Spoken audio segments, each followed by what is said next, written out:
This is the most popular tablet on AliExpress. They've sold more than 10,000 of these tablets on just this listing, and there are a few. Incredibly, you can get it for as little as 22 Great British quid, or just a couple more if you're not a new customer of AliExpress. Still, it's absurdly little for a tablet, so you'd assume dismal quality. But people keep buying it and rating it well, so we've got to find out what's going on. Now, I'm also really curious, is this kid's tablet just the exact same thing plus a case? Only one way to find out. Here it is. Our cutting edge tech took 6 days. 6 days to traverse the seas. Let's open it. Admire the premium AliExpress packaging. Before opening the tablet itself, let's quickly set our expectations. The specs list a 7-inch screen, barely larger than big phones these days, and 2 GB of RAM, which, while definitely on the low end these days, is still double what I'd expect for under 30 quid, and 32 in storage, again, could have been worse at this price. This is a very stubborn top. Not Apple-esque. Quite a bit in here. Quick start.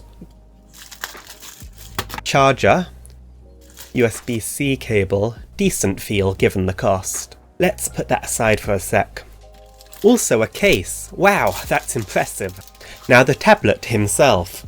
He's pretty compact. I suppose 7 inches isn't really much bigger than modern phones. It is quite light. They've printed the specs here. I feel it's just a little late for them at this point. Peel. Buttons on the side. Textured plastic on the back.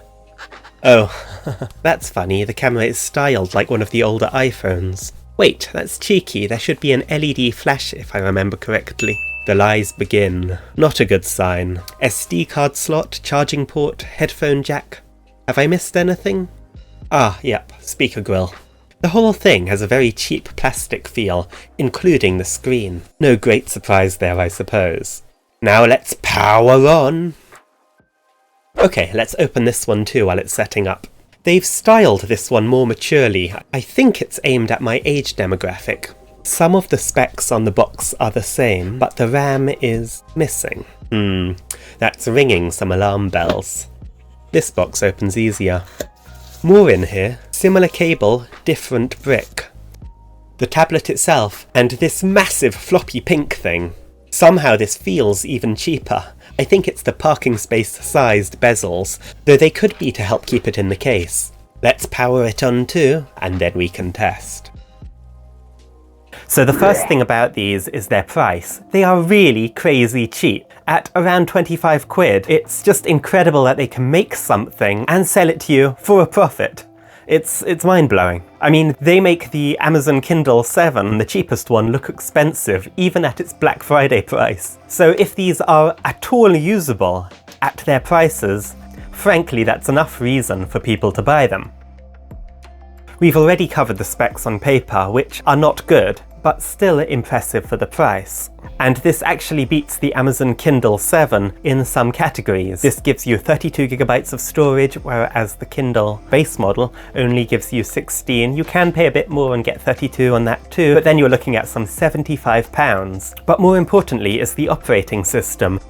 This runs on Android Go. I'd never used an Android Go device before. It's a stripped down version of full Android, but I've yet to encounter anything missing that I needed. Frankly, it seems quite nice, just like a slightly older version of Android aesthetically. They also left it really stock. It's just got a couple of little additions, a video player, and that's pretty much it. The kids one, on the other hand, does have quite a few bits of extra software, all of their kids-focused apps, some of which are actually quite nicely designed, bright and colourful, although, as we'll get to, they could be a little bit difficult to enjoy. It's fairly low resolution, the colours are a little bit washed out. There's also some backlight bleed around the edges, which you notice when it's dark, but it's still usable for some casual YouTube watching. Look, the viewing angles aren't exactly OLED, but as seems to be the name of the game with this guy, it's usable. Unfortunately, the kids one has the most appalling viewing angles. It's so bad that you can hold it just off center and one eye can see the correct colours and the other can't. It really is that bad. Cameras. The 2 megapixel camera on this has the artistic oil painting filter on by default. The front camera has a special privacy feature. It's 0.3 megapixels. In case you want to see how much better the back camera is. The battery seems to last a few hours, and the speaker exists.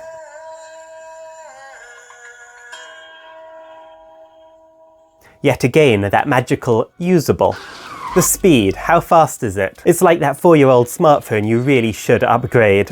It's fast enough to stream YouTube in full HD and even play some light games. Hell, it even manages Modern Combat 5, a 3D first-person shooter, which is admittedly quite a few years old, but I was impressed it could run it at all.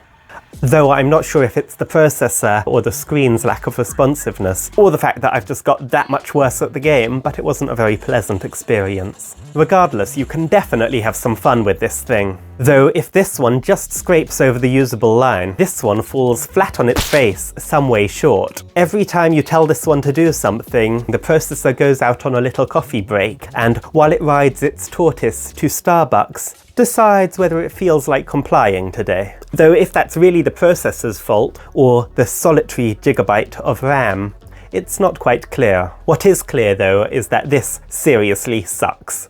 To be perfectly fair though, it does seem just about fast enough to run their very simple kids apps, just absolutely nothing in addition. Finally, the reviews, what other people liked and didn't like about these on AliExpress. So the 5 and 4 star reviews were people who were happy primarily with the value, couple of minor complaints about the quality of the case which was attached, or for some people, not attached that well. Moving down, 3-star reviews, a couple of complaints about the speed and a few about the quality of the screen. And finally, the 2 and 1-star reviews were bothered by a few things. A worrying number of people had issues with the battery, quite a few of them right off when it was first delivered. That's probably because AliExpress unfortunately doesn't seem to have any quality control, or rather, you are the quality control. But at least you should be able to get your money back because it's arrived dead. However, if these problems develop after a short while, it may be more difficult. And due to the sheer cheapness of the parts they use in these ultra-budget devices, I think it's fair to say that there's a decent, or rather indecent, chance of this happening.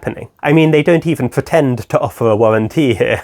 Next, there were a surprising number of people who seemed to be under the impression that it had certain features which it doesn't have, like a SIM card slot or GPS, and that seems to be those people's fault because it doesn't claim to have those in the listing. There are certain lies, especially if you look at the pictures used in the listing, where there are exaggerations or just plain incorrectnesses.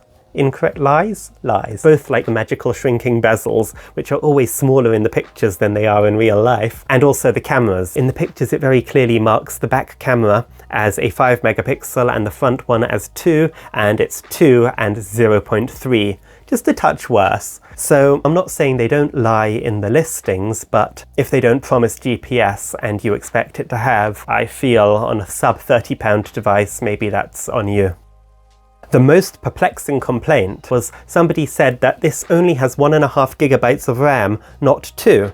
And I checked with a variety of spec reading apps, and they're kind of right. CPU-Z or CPU-Z says that it does only have 1,444 megabytes of RAM. However, CPU-X and this other app, which I tried it with, both say it has more. So I really don't quite know what to make of this. If you know what's going on, please let me know. Either way, the bottom line, it seems to have just enough memory to scrape by.